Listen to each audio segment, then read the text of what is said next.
రైతు భరోసా ఎక్కడుంది ఇది right Rythu Bharosa so దానికి సంబంధించిన హెడ్లైన్ చూసుకోవచ్చు మనం రైతు భరోసాకు నో లిమిట్ అట మళ్ళా సో ఒక్కొక్క మంత్రి ఒక్క రకంగా ఉప ముఖ్యమంత్రి ఒక రకంగా ముఖ్యమంత్రి ఒక రకంగా కార్యకర్తలు ఒక రకంగా ఎమ్మెల్యేలు ఒక రకంగా రామశంకర ఒక్కొక్క పార్టీలో ఒక రకమైన చర్చ ఒక్క క్లారిటీ ఏడ్చి సావలే రైతు భరోసాకు సంబంధించి కానీ అటు రుణమాఫీకి సంబంధించి కానీ రైతులకు సంబంధించిన అనేక అంశాలలో గందరగోళమే ఒక్కటైనా స్పష్టమైన వైఖరి ఉండదు సో రైతు భరోసాపై నో లిమిట్ అనే ఇగో సాగు చేసిన భూములు అన్నింటికీ పెట్టుబడి సాయం అందిస్తాం ఈ నెల 26 నుంచి రైతుల ఖాతాల్లో ఎకరాకు 12,000 జమ చేస్తాం డిప్యూటీ సీఎం బట్టి విక్రమార్క ఇంకేమన్నా తిందాం వస్తుందా ఓకేనా ఓకే రైతు భరోసాపై ఎలాంటి లిమిట్ లేదని సాగు చేసిన భూములన్నింటికీ పెట్టుబడి సాయం అందిస్తామని డిప్యూటీ సీఎం బట్టి విక్రమార్క అన్నారు గణతంత్ర దినోత్సవం సందర్భంగా ఈ నెల 26వ తేదీన రైతు భరోసాతో పాటు ఇందిరమ్మ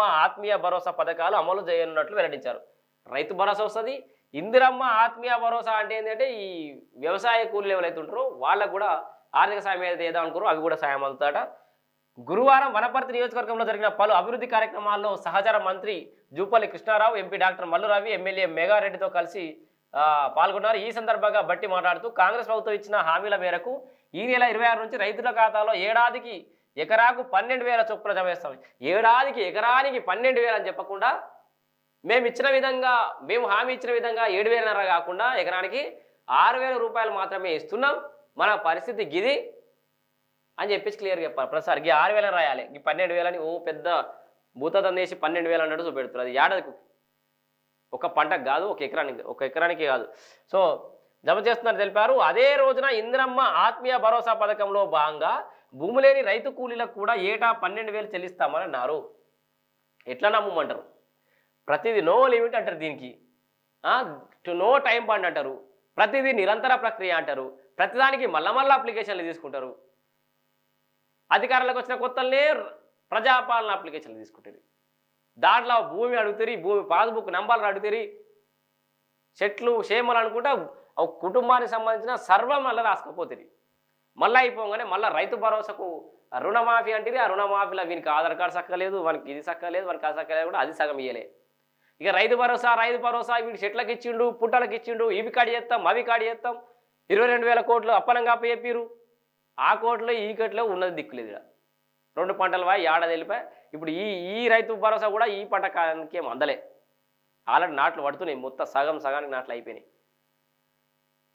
వీళ్ళకి ఎప్పుడు రైతు భరోసా ఇత్తవారి భరోసా ఉందా జనాలకు అసలు రైతాంగానికి రైతు భరోసా ఖచ్చితంగా టెన్షన్గా అందరికి పడుతుంది అనే భరోసా ఉందా దీంట్లో కూడా భూమి సాగుకు యోగ్యమైన ప్రతి ఎకరాకు ఏమంటుండ్రు సాగు చేసిన భూములు అన్నింటికీ పెట్టుబడి సాయం అంటారు దాంట్లో గిదికి సాగు చేస్తున్నాం సార్ అని ప్రమాణ పత్రాలు అడుగుతారు ప్రమాణ పత్రాలు అంటే దానికి అఫిడవిట్లు ఉంటాయి కదా బాండ్ పేపర్ల మీద రాసియాలంట మనం రైతులంతా నాకు ఇంత భూమి ఉంది ఈ భూమిని నేను కల్టివేషన్లో ఉంచిన సాగు చేస్తున్నా చెమట ఇందుస్తున్నా అని చెప్పి రాసి ఇస్తేనే రైతు భరోసా వస్తుంది ఆయనకి మ్యాప్లు శాటిలైట్లు కథాకారు ఇక్రిషాటు హెల్ప్ తీసుకొని ఇవన్నీ వేసుకొని లెక్క చేసి దొంగలను కదా ఎగ్జామిన్ చేసినట్టు రైతులను ఎగ్జామిన్ చేసి వాళ్ళకి రైతు భరోసా ఇస్తామట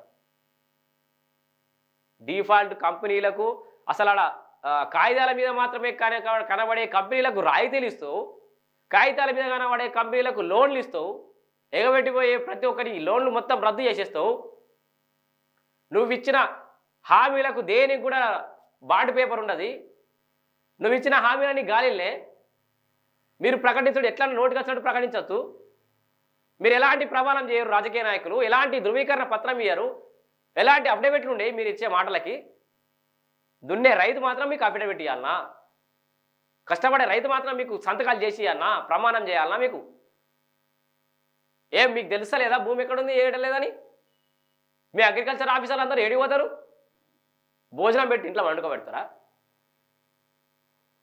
ప్రతి మండలానికి అగ్రికల్చర్ ఆఫీసర్లు ఉన్నారు కదా వాళ్ళు ఆ మండలంలో ఎంత విస్తీర్ణంలో ఉంది ఎంత భూమి ఉంది సాగుయోగ్యమైన భూమి ఎంత సాగుయోగ్యం కాని భూమి ఎంత రెవెన్యూతో అనుసంధానం చేయి భూపత్రాయింపులు ఎంత జరిగో లెక్కలది ఆ రైతు పేరు మీద ఉందా లేదా చూడు ఇవేమటికి నువ్వు నీ టెక్నాలజీ దేనికి వాడుతున్నావు రైతులను ఎగ్జామిన్ చేయడానిక కాలయాపన చేయడానిక నువ్వు రైతులు ఈ టెక్నాలజీని వాడుతుంది రైతుని ఇబ్బంది పెట్టకుండా రైతు పొలం కాడ ఆయన పొలం కాడ ఆయన పని చేసుకుంటుంటే ఆయన అకౌంట్లో నీకు పైసలు వేయరాదు ఆ టెక్నాలజీ లేదు, దోసుకోవడానికి టెక్నాలజీ ఉందా?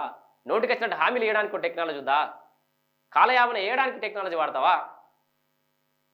ఎటుపోతుంది సమాజం? రైతుల వార్తలు ఏ మూలకు చదువుకోవాల్సిన పరిస్థితి. 55 కోట్లు అవినీతి చేసిన గాయన పెద్ద మనిషి వార్తలేమో పెద్ద పెద్ద హెడ్డింగ్లతోటి అన్ని పేపర్లలో పొద్దుగాలు ఎత్తే రావాలి. మనం దాని చుట్టే తిరగాలి. రైతు భరోసా అంశం ఏడిపోయింది, రైతు రుణమాఫీ అంశం ఏడిపోయింది, ఎరువుల సంగతి ఏమైంది, రైతు వ్యవసాయ పనిముట్లలో రైతులు ఏమైనా దేనికి ప్రచారం కల్పిస్తున్నావు నువ్వు? దేని గురించి మాట్లాడుతున్నారు మీరు? రైతుల చుట్టూ రాజకీయం చేయాలి. ఆ అంశం అది ముడిపడి ఉండాలి. ప్రతి అంశం కూడా రైతాంగం చుట్టూ ముడిపడి ఉండాలి. 100 కోట్లు ఇస్తున్న వాడిని డాంబికాలు చెప్పుకోవాలి. కానీ అది ఎన్నటి తేలిన అంశంలాగా అట్లే ఉండాలి. దేని మీద సరైన ప్రచారం ఉండదు, దేనికి సరైన అవగాహన ఉండదు. అయ్యో కేసీఆర్ 1,00,000 కూడా సక్రమంగా మాఫీ చేయలేదని మళ్ళీ పోయినోడి మీద ఏడుచుడు. సరే ఆయన చక్క ఇవ్వలేదని మిమ్మల్ని ఎక్కించినాం, ఆయన విడిచిపెట్టినాం. 2 లక్షల రుణమాఫీకి అర్హత ఉండి కానీ వారి వివరాలను వెంటనే సేకరించి అధికారులకు సమర్పించాలని తప్పనిసరిగా వారికి కూడా అమలు చేస్తామని బట్టి తెలిపారు. గతంలో సీఎం కేసీఆర్ 1,00,000 కూడా రుణమాఫీ సక్రమంగా చేయలేదని విమర్శించారు. మీరేం చేస్తున్నారు? అది కూడా వడ్డీలకే సరిపోగా అసలు అలాగే ఉండిపోయిందన్నారు. అటువంటి వారు ఇప్పుడు రైతుల సమస్యలు అంటూ ముసలి కన్నీరు కారుస్తున్నారని మండిపడ్డారు. పాలమూరు రంగారెడ్డి ప్రాజెక్టు నిర్మాణానికి కాంగ్రెస్ ప్రభుత్వ హయాంలో జీవో విడుదలైందని గుర్తు చేశారు. ప్రాజెక్టులను పూర్తి చేసి జిల్లాలను సస్యశ్యామలం చేసి తీరుతామన్నారు. మంత్రి జూపల్లి కృష్ణారావు మాట్లాడుతూ ఉచిత విద్యుత్ పథకాన్ని దివంగత ముఖ్యమంత్రి వైఎస్ రాజశేఖర రెడ్డి హయాంలో ప్రారంభించడం జరిగిందని చెప్పారు. సో అవుతుంది, అప్పుడు రాజశేఖర రెడ్డి కాలాన్ని మెచ్చుకోవాలి, మళ్ళీ ఇప్పుడు మేము చేస్తామని చెప్పాలి, మధ్యలో చేయలేదని చెప్పాలి. ఇట్లా ఏడాది గడిచింది. సో మరి రైతు భరోసాకు నో లిమిట్ అంటుండు. మరి ఎంతమందికి వస్తుంది? సాగుయోగ్యమైన భూములు ఎట్లా గుర్తిస్తారు? సాగుయోగ్యంగానే భూములకు ఏం చేస్తారు? ఎట్లాంటి విధి విధానాలు మార్గదర్శకాలు వస్తాయని చెప్పేసి రైతులు ఆల్రెడీ ఆందోళన చెందుతారు. చర్చ కూడా జరుగుతుంది. దానికి సంబంధించి మార్గదర్శకాలు రావాల్సింది. మరి రోజులు కూడా తన్నుకు వస్తున్నాయి. జనవరి 26 రాజ్యాంగం అమల్లోకి వచ్చిన రోజు మరి మన రాజ్యాంగం మనకు కల్పించినటువంటి హక్కులు పరిరక్షింపబడతాయా లేదా? వెయిట్ చేద్దాం. రైట్, ఇదే వార్త. పంచాయతీ ఉద్యోగులకు నేరుగా వేతనాలట. సో గ్రామ పంచాయతీలలో పనిచేసే ఉద్యోగులకు నేరుగా గ్రీన్ ఛానల్ ద్వారా, సో మధ్యవర్తులు ఎవరు లేకుండా డైరెక్ట్ అకౌంట్లో పడిపోతాయట పైసలు. 92,351 మందికి గ్రీన్ ఛానల్ ద్వారా చెల్లింపు. ప్రతి నెల ఖాతాలో జమ చేయాలని, జీపీలపై భారం తగ్గించేలా నిర్ణయం. ఉపాధి హామీ బిల్లులు విడుదలకు చేయండి. అధికారులతో సమీక్షలో సీఎం రేవంత్ రెడ్డి. పెట్టుబడులు ఆకర్షించేలా వరంగల్ విమానాశ్రయం అని చెప్పేసి ఆఫీసర్లతో సమీక్షలో ముఖ్యమంత్రి. నేడు కలెక్టర్లతో సీఎం సమావేశమయ్యాడు. సో మొత్తంగా కలెక్టర్తో ఇవాళ సమావేశం ఉందట. అనేక అంశాలు కూడా ఇలా చర్చకు వచ్చే అవకాశం ఉంది. జీపీల మీద భారం తగ్గించడం, ఉపాధి హామీలు కల్పించడం, ఇటు ఇందిరమ్మ ఇల్లు అట్లాంటి చాలా అంశాల మీద